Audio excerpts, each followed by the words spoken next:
And welcome, David.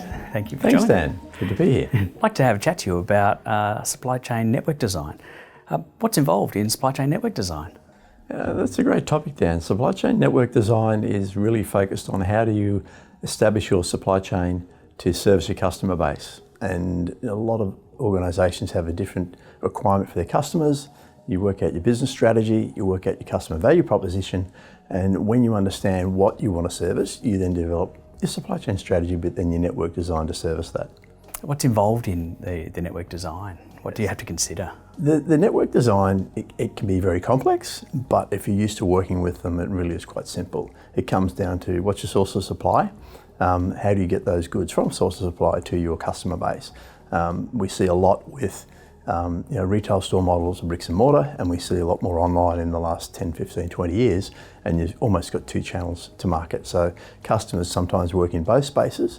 They're sourcing from the same place, but they see the complexity of servicing two different demands, two different movement profiles. So it's really reviewing how those goods need to move from end to end. Thanks, David. Can you elaborate a bit more on some of the elements that you consider in the design? Yeah, so we would look at the profile of the customer's products, where they're selling to their markets. So where is demand coming from? Once you profile that demand by region, and Australia is an interesting market, I guess, to focus on domestically. Population base is fairly fragmented. WA big state, but small amounts of volume. So you look at where the demand comes from, and then you look at the source of supply.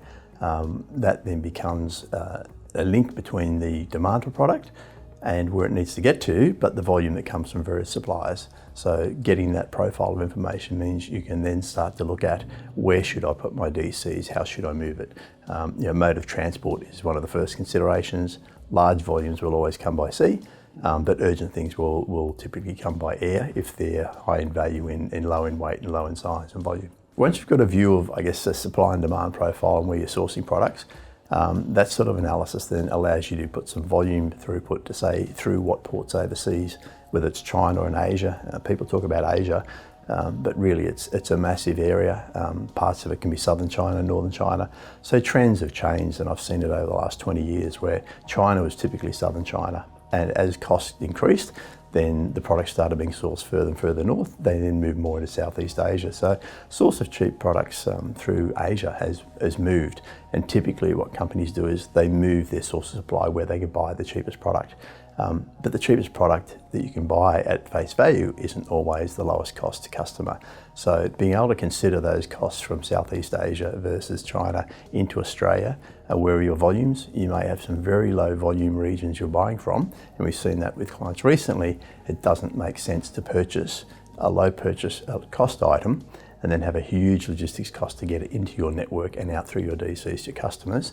It's cheaper to consolidate your sourcing points, and then that is often done through console facilities. Console facilities are available all out of Asia and Europe to bring goods in. Many companies haven't reached the maturity level to look at that yet, so they just buy in either container loads, they buy too much stock, they buy months worth of stock at a time because they don't have the frequency of delivery. So the use of console facilities allows you to bring multiple suppliers product into a central point at a low cost, have it handled and cross-docked effectively to be then shipped out and moved in a timely manner.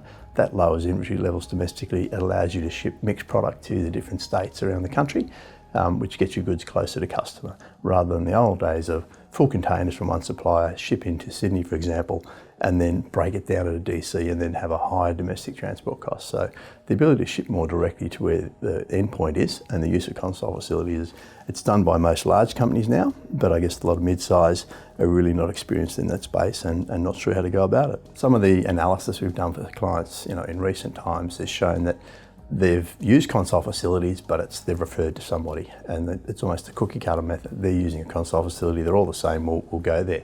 They're not really leveraging the expertise of what is the best way to go through which console facility and make sure they get value for money in that consolidation process. The goods need to predominantly in a console facility travel through within a week of 10 days. And there's a whole range of duty considerations and export tax considerations at the point of origin that need to be taken into account. So if that's done well, you have a faster supply chain, but you also have a lower cost supply chain. Some people think of warehousing offshore rather than a console facility. Well, if you warehouse offshore, you're increasing a cost of storage offshore. You need to make sure that domestically those goods can almost go direct to customer and remove all your domestic warehousing and distribution centre costs, because the trade-offs don't work too well if you start to hold goods in China. And a lot of the labour costs are cheap, but sometimes some of the other costs are not as low as people would anticipate. David, can you give me a couple of examples of some of the projects you've worked on with supply chain network design? Yeah, so a couple of recent ones. One involved review of 7 offshore console facilities.